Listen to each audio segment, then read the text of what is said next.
In the latest version of eMarket Offer, or EMO for short, there's a new tool called the Constraint Builder, which we think is going to be very, very useful. Managing constraints is a difficult issue as there are so many of them, and the Constraint Builder helps you find constraints quickly and either modify those constraints or create completely new constraints. It is available either from the equation window in forecasts or in a completely new move within scenarios, and it actually allows you to add an equation constraint within a scenario. Now I've got a scenario here for the 15th of July 2013, trading period 21, which I've already been working with, and there are a number of constraints in there already, but let's click on the Constraint Builder tab and we'll see this box appear. Now I can add a completely new constraint if I wish. Down in the bottom left hand corner, we will call this new equation constraint number 1, and we will add some branches to that with multipliers. This is a random constraint, it doesn't really make sense. Select your branches using the drop down box. Let's add another branch into this constraint. If I want to jump down to the middle of the list, I can, for example, just type in a letter. And I might also want to add more than 2 branches, so I use the clicker above and expand the range of branches quite simply. So as I go through adding in new branches, which I can do very quickly now that I've got the constraint builder,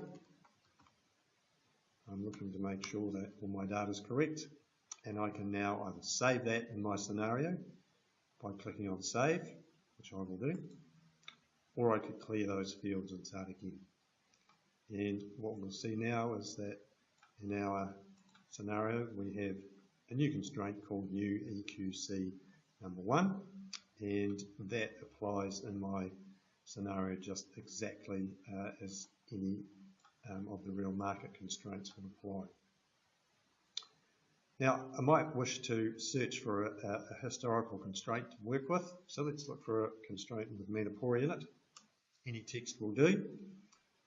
The constraint builder will go away and look in the formula name and the formulas for any instances of that text.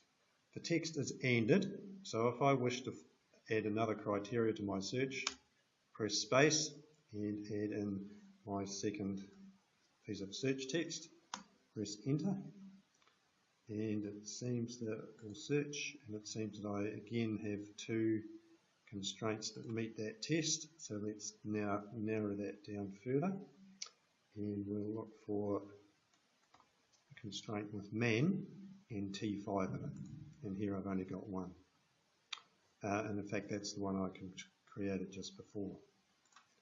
So as I change my search text, the search box will automatically expand or contract to show everything that it has found for me. I get a big list, I can make the constraint builder window larger to see them all, and I can also scroll through horizontally. Now perhaps the constraint I'm looking for isn't within the scenario date range, and this is only 1 trading period in this case, so I can expand the range simply by using the date and trading period fields. So let's have a look if there are any constraints over that period with man and Ben. And indeed there are not. NMA, and we have two candidates for that. One of them was an existing constraint actually present in the market in this example between the 13th of January to the 17th of July, and the other one was the one that I created just before. I've also got a forecast open, so let's just briefly look at the same constraint builder box. I can open it either by clicking on the hammer or by pressing Control B, and I have exactly the same capabilities to add, search, modify constraints within my forecast.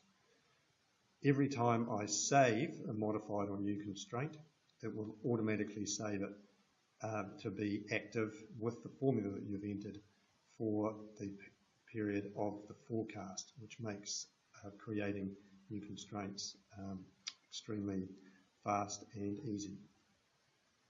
Just a final point in terms of narrowing the search, we have another box up here for the equation type. So I've been searching for all constraints up to now, but I might want to narrow that down to only constraints which are permanent in terms of Transpower's permanent constraint list on the system operator's website, or perhaps SFT constraints. That will narrow the search down considerably as I go.